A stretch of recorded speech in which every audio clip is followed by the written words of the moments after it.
আলতাফ পারভেজ, আমি আপনার কাছে আসি। আমরা তো দেখলাম যে আপনি যেটা বলছেন যে যুক্তরাষ্ট্রের সাথে চুক্তিকে একরকম ঝুঁকে যাওয়ার দিকে আপনি ইঙ্গিত দিচ্ছেন, এবং অনেকেই সেই কথাটা বলেছেন। পাশাপাশি কিন্তু আমরা দেখছি সরকার সব দেশের সাথেই কাজ করতে চাইছে। যেমন ধরেন এই যে তিস্তা প্রকল্পের কথা যদি বলি, পদ্মা ব্যারেজের কথা বলি, পদ্মা ব্যারেজ বা তিস্তা প্রকল্প, এই দুটোর বিষয়ে কিন্তু আবার ভারতের এক ধরনের মনক্ষুণ্ণ বিষয়ও আছে। কিভাবে দেখছেন আপনি? ওকে, ধন্যবাদ। দেখুন, আপনার প্রশ্নে যাওয়ার আগে আমি শুধু এক লাইনে উত্তরটা দেই। ভাই যেটা বললেন যে এসব চুক্তি মানে না বলার সুযোগ নেই, আমি বলবো একদম নগদ উদাহরণ আছে। মালয়েশিয়া কিন্তু চুক্তি করেছে, বাস্তবায়ন করবে না বলেছে। ফলে কেউ চাইলে তার নিজের স্বার্থে, সেটা তো চুক্তিতেই আছে যে এটা বাদও দেওয়া যায়, পর্যালোচনাও করা যায়।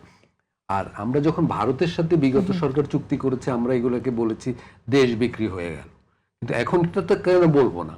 তাহলে আমাদের অন্তত একটা নীতিগত অবস্থান সঠিক থাকা উচিত। মানে দেশ বিক্রি হয়ে গেল এরকম কোন নমুনা দেখছেন কিনা বা আমরা দেখছি কিনা, কোন আশঙ্কা আপনি দেখছেন এরকম সামনে? যুক্তরাষ্ট্রের সাথে এই চুক্তিটি তো আমি বলবো সার্বভৌমত্ব গুরুতরভাবে কম্প্রোমাইজ করা হয়েছে।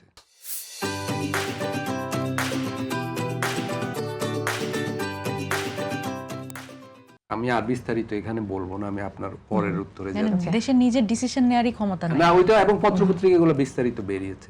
দেখুন, এই যে তিস্তার প্রশ্ন আসলো, আপনি তাহলে এনসিপি যে মানে যাকে ইনভাইট করে সে প্রধান উপদেষ্টার দায়িত্ব দিয়েছেন, সেই প্রধান উপদেষ্টা এরকম একটি চুক্তি তিনি শেষ মুহূর্তে করে গেলেন, সেজন্য কি এনসিপি নেতারা দুঃখবোধ করেন?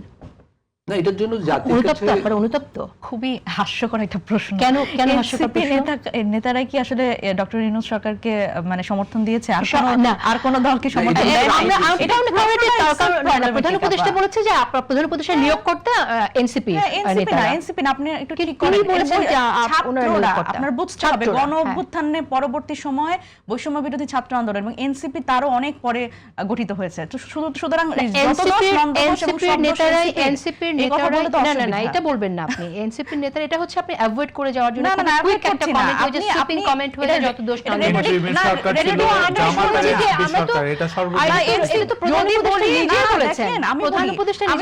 যদি আপনি এই রেটরিকে আসেন যে এটা এনসিপি সরকার, তাহলে তো আমি বলবো সবচেয়ে বেশি এখানে বিএনপির লোকজন সেই সরকারে ছিল, তাহলে এটা বিএনপির সরকার। এবং সেই সরকার থেকে দেখেন, সেই সরকার থেকে এই সরকারে কিন্তু অনেক লোকজন আসছে, একই লোকজন বিএনপির যারা লোকজন এখানে ছিল।